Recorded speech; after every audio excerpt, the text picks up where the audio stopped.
16 de junio de 2024, 11º domingo durante el año. El reino de Dios es como un grano de mostaza.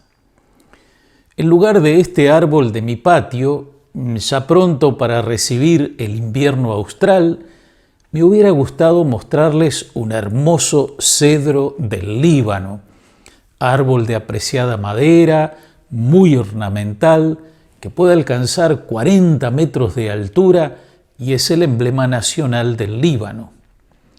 A este árbol alude la primera lectura de hoy, tomada del profeta Ezequiel. Por boca del profeta, Dios anuncia que cortará un brote de un gran cedro y lo plantará en la montaña más alta de Israel. Él echará ramas y producirá frutos, y se convertirá en un magnífico cedro. Pájaros de todas clases anidarán en él, habitarán a la sombra de sus ramas. En el Evangelio de este domingo, Jesús nos habla también de una planta que extiende tanto sus ramas que los pájaros del cielo se cobijan a su sombra. Ramas donde los pájaros encuentran sombra y cobijo para hacer sus nidos. Ahí encontramos el punto común entre la primera lectura y el Evangelio. Sin embargo, hay una diferencia de tamaño. El anuncio del profeta Ezequiel comienza con un gran cedro, del cual se toma un brote. En cambio, la parábola de Jesús comienza con una semilla pequeña, minúscula, la más pequeña de las semillas, de la que sale la más grande de las plantas de la huerta, que no deja de ser un árbol pequeño o un arbusto grande. Las parábolas, estos breves relatos en forma de comparación, nos ponen en el centro mismo de la predicación de Jesús, el reino de Dios. El reino no como uno de tantos reinos de este mundo encuadrados en la geografía y en la historia. El reino de Dios se refiere a la acción de Dios, a su reinado, al cumplimiento en cada lugar y en cada tiempo de su voluntad de vida y salvación, partiendo de los más pobres y vulnerables para toda la humanidad. Aquello que pedimos continuamente al rezar el Padre Nuestro: venga tu reino, hágase tu voluntad, así en la tierra como en el cielo. La primera parábola de este domingo nos habla de una semilla que, una vez sembrada, crece por sí sola. El reino de Dios es como un hombre que echa la semilla en la tierra, sea que duerma o se levante, de noche y de día, la semilla germina y va creciendo sin que él sepa cómo. En otras parábolas, Jesús nos hará ver cómo es necesario también sembrar adecuadamente, cuidar lo sembrado, pero aquí quiere enfatizar la fuerza que está contenida en la semilla, una fuerza que viene de Dios, no del hombre. El reino no es una construcción humana, sino obra de Dios en nosotros y con nosotros, obra en la que colaboramos, es decir, en la que laboramos trabajamos con Dios. Recordemos esta palabra de Jesús también dentro de una imagen de agricultura. El que permanece en mí y yo en él da mucho fruto, porque sin mí nada pueden hacer. La semilla está llena de vida, una vida invisible a nuestra mirada, pero capaz de crecer por sí misma.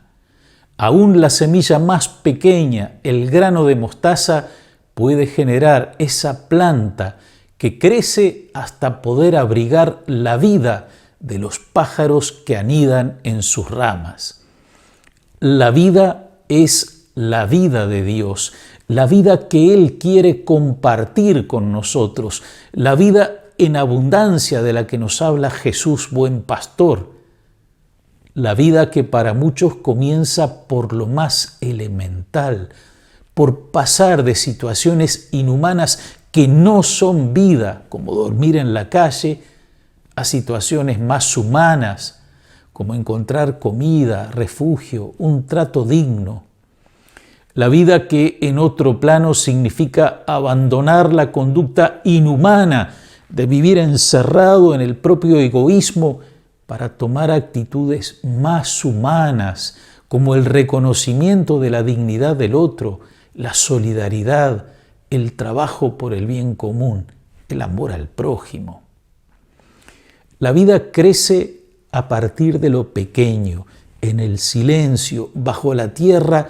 La semilla germina y la planta comienza a desarrollarse. De ese grano pequeño de apariencia nula crecerá la vida.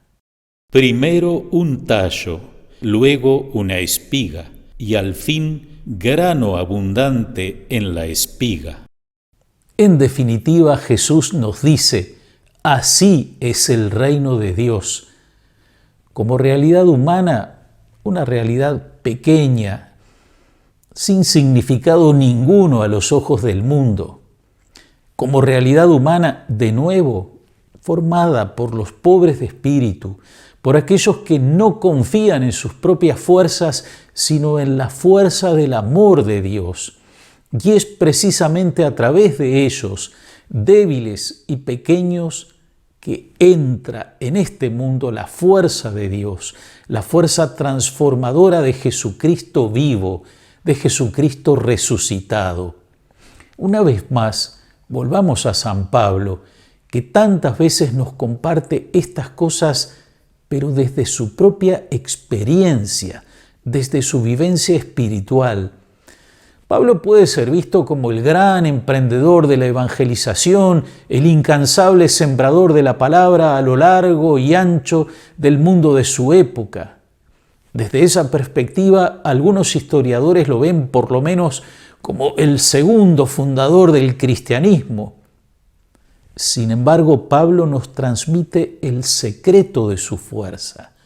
Enfrentado a una realidad que le hace sentir su propia fragilidad, Pablo pide a Dios ser liberado, pero recibe como respuesta: Te basta mi gracia, porque mi poder triunfa en la debilidad. Y así continúa diciendo el apóstol: Por eso me complazco en mis debilidades, en los oprobios, en las privaciones, en las persecuciones y en las angustias soportadas por amor de Cristo, porque cuando soy débil, entonces soy fuerte. Así es, nuestras pobres fuerzas humanas son impotentes frente al mal, la injusticia y la violencia que campean en el mundo. Podemos, como el buen samaritano, detenernos una vez en el camino, pero son demasiados los seres humanos que yacen malheridos y tal vez nosotros mismos somos algunos de ellos. Pero en la palabra de Jesús creemos que Dios hace germinar y crecer en nosotros las semillas de bien sembradas por toda la tierra. Es ese milagro del amor de Dios lo que renueva día a día nuestra esperanza, a pesar de las dificultades y sufrimientos. La semilla brota y crece porque la hace crecer el amor de Dios.